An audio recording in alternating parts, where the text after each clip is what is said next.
Bulletin में आपको सबसे पहले खबर दें। ईरान ने इसराइल पर नया हमला शुरू कर दिया है। ईरानी मीडिया के मुताबिक इस हमले में मुख्तलिफ नौइयत के मिसाइल और ड्रोन इस्तेमाल किए जा रहे हैं। अरब मीडिया के मुताबिक नए ईरानी हमले के बाद तल अवीव में फ़िज़ाई दिफाई निज़ाम फ़ाल हो गया है और वहाँ पर सायरन बजाए जा रहे हैं।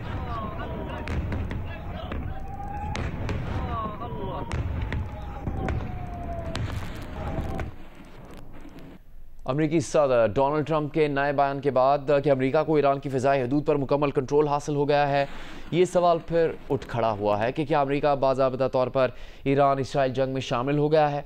ताज़ा तरीन बयान में अमरीकी सदर ने कहा कि ईरान के पास अच्छे स्काई ट्रैकर्स और दीगर दिफाई साजो सामान मौजूद है, लेकिन ईरान का ये साजो सामान अमरीकी सामान का मुकाबला नहीं कर सकता। इससे पहले ट्रंप के इस बयान पर कि वो अब ईरान के साथ बातचीत के मूड में नहीं, ये कयास आराइयाँ पहले ही बढ़ चुकी थी कि अमेरिका जंग में कूदने की तैयारी कर रहा है।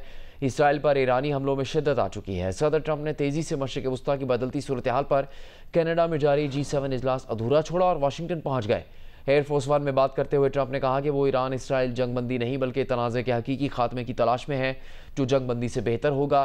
ट्रंप ने इस बात की तरदीद की कि अमेरिका ने मुआहदे के लिए ईरान से कोई राबिता किया है। ट्रंप ने कहा कि ईरान वही मुआहदा कबूल करे जो मेज़ पर मौजूद था। इसके अलावा आपको ये बता दें कि अमेरिकी सदर डोनाल्ड ट्रंप से मुताल्लिक ये बात भी सामने आया है जिसमें उनकी जानिब से कहा गया कि हम ईरानी सुप्रीम लीडर को बाहर करने नहीं जा रहे। डोनाल्ड ट्रंप ने कहा कि हमें मालूम है कि ईरानी सुप्रीम लीडर कहाँ छुपे हुए हैं, लेकिन उनका कहना था कि हम ईरानी सुप्रीम लीडर को बाहर करने नहीं जा रहे। डोनाल्ड ट्रंप ने कहा कि हमारा सब्र कमज़ोर होता जा रहा है। इससे पहले उनकी जानिब से बयान दिया गया कि ईरानी सुप्रीम लीडर को बाहर करने नहीं जा रहे। अमेरिका ये जानता है कि ईरानी सुप्रीम लीडर कहाँ छुपे हुए हैं।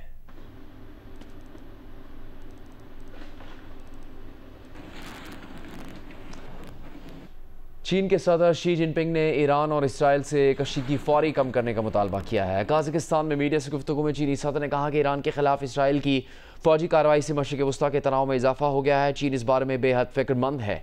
चीन ऐसे किसी भी इकदाम के खिलाफ है जो दूसरे मुल्कों की खुद मुख्तारी, सलामती और इलाकाई सालमियत की खिलाफ वर्जी करता हो।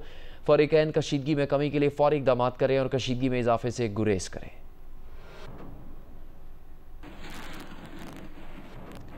जर्मन चांसलर फ्रेडरिक मर्ज ने ईरान को खबरदार किया है कि अगर कशीदगी में जल्द कमी ना हुई और ईरान मुज़ाकरात की मेज़ पर ना आया तो अमेरिका ईरान का जौहरी प्रोग्राम तबाह कर सकता है। एक टीवी इंटरव्यू में फ्रेडरिक मर्ज ने कहा कि इसराइली फ़ौज के पास ईरानी जौहरी प्रोग्राम तबाह करने की सलाहियत नहीं है और ना ही मतलूबा हथियार हैं, लेकिन अमेरिका के पास ये सलाहियत और हथियार मौजूद है। जर्मन चांसलर ने कहा कि इसराइली हमलों के बाद ईरानी हुकूमत कमज़ोर पड़ चुकी है।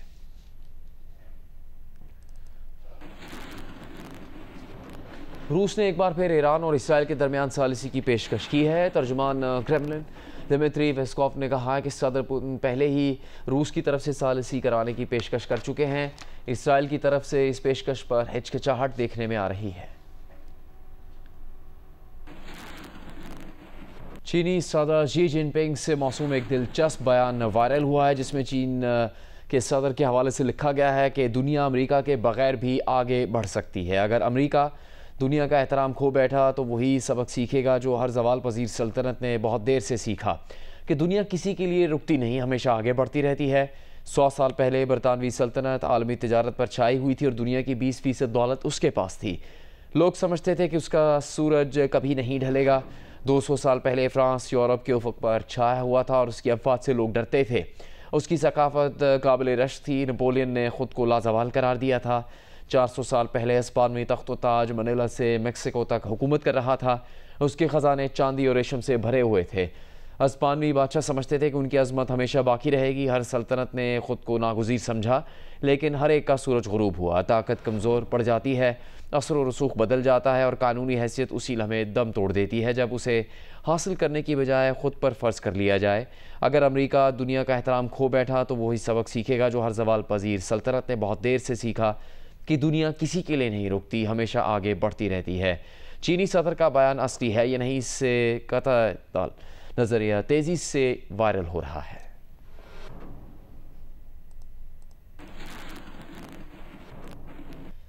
ईरान से पाकिस्तानियों का इनखला आज भी जारी रहा। आज ईरान से मज़ीद 135 पाकिस्तानी तफ्तान पहुँच गए। 3 दिन में अब तक 1051 पाकिस्तानी वतन वापस पहुँच चुके हैं। इसकी मज़ीद तफसील आपको बताएंगे जियो न्यूज़ के नुमाइंदे सलमान अशरफ। ईरान इसराइल कशीदगी के बाद से ईरान में फंसे पाकिस्तानियों की आमद का सिलसिला जारी है। डिप्टी कमिश्नर चागी अताउल मनम के मुताबिक ईरान इसराइल जंग के बाइस तफ्तान बॉर्डर पर सिक्योरिटी के गैर मामूली इंतजाम किए गए हैं। पाकिस्तान से ईरान जाने वाले पाकिस्तानियों की इमिग्रेशन बंद है। स्टार्ट हुए अटैक्स तो हमारा क्योंकि तेहरान के मिड में है बिल्कुल हॉस्टल, तो हमारी जो विंडोज थी उसके ऊपर आसमान के ऊपर से ड्रोन्स जा रहे थे और काफी बहुत ज्यादा प्रॉब्लमैटिक सिचुएशन थी।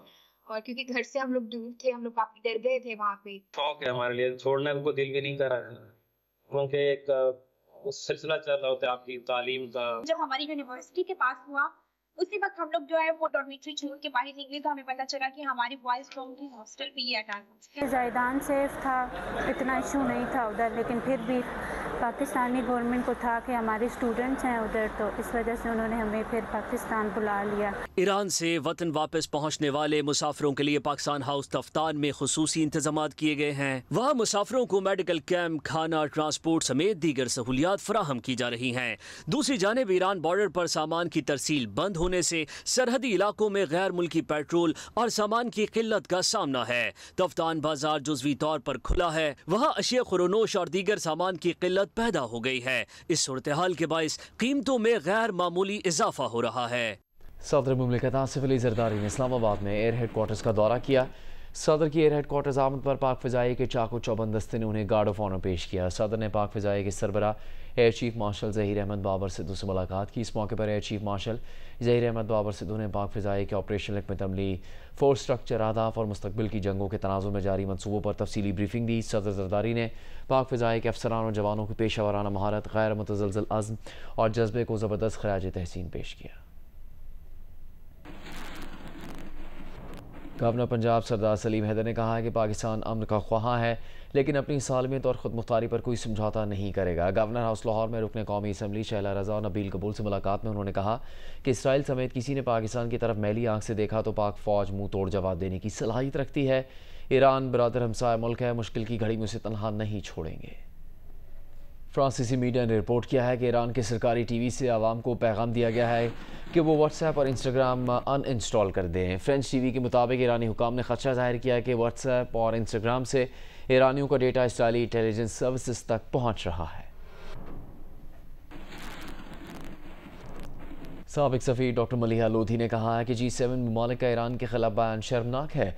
एंटी मुस्लिम एजेंडा भारत और इसराइल का गठजोड़ है। अमेरिका का रिकॉर्ड है कि इसने कभी कोई जंग नहीं जीती। कैपिटल टॉक में बात करते हुए चेयरमैन पाक चाइना इंस्टीट्यूट मुशाहिद हुसैन सैयद का कहना था कि ईरान पर इसराइली हमले का ताल्लुक जौहरी प्रोग्राम से नहीं, ये असल में रेजीम चेंज की कोशिश है। अगर जंग लंबी होगी तो इसराइल और डोनाल्ड ट्रंप दोनों को ख़तरा है।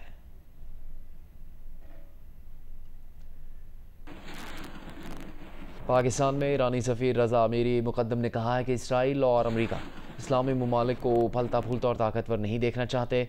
इसराइल के पास न सिर्फ एटमी हथियार हैं बल्कि NPT का रुकन भी नहीं है। दूसरी तरफ ईरान जौहरी हथियार नहीं रखता और NPT का रुकन भी है। जियो न्यूज़ के प्रोग्राम कैपिटल टॉक में मेज़बान हामिद मीर से गुफ्तगू करते हुए उन्होंने कहा कि ऐसी सूरत हाल में जब ईरान पर बमबारी हो रही है और जंग मुसल्लत की गई, हम मुज़ाकरात नहीं कर सकते। भारत और इसराइल के दरमियान गठजोड़ है। उन्होंने ईरान की हिमायत पर पाकिस्तान का तहे दिल से शुक्रिया अदा किया।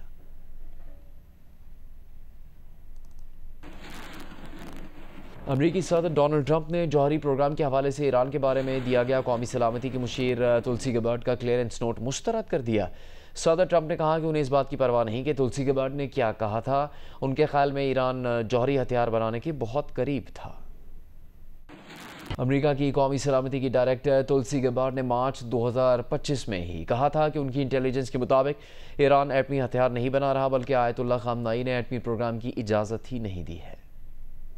The IC continues to assess that Iran is not building a nuclear weapon, and Supreme Leader Khamenei has not authorized the nuclear weapons program that he suspended in 2003. The IC continues to monitor closely if Tehran decides to reauthorize its nuclear weapons program. गजा में Israeli मजालिम के खिलाफ भारतीय दारुल-हुकूमत नई दिल्ली में एहतजाजी मुजाहरा किया गया। तलबा और बाएं बाजू की जमातों के इस एहतजाज में सैकड़ों अफराद ने शिरकत की। फ़लस्तीनियों से इज़हार एकजहती के बैनर्स उठाए मुजाहरीन ने अमरीका और इसराइल के खिलाफ नारे लगाए।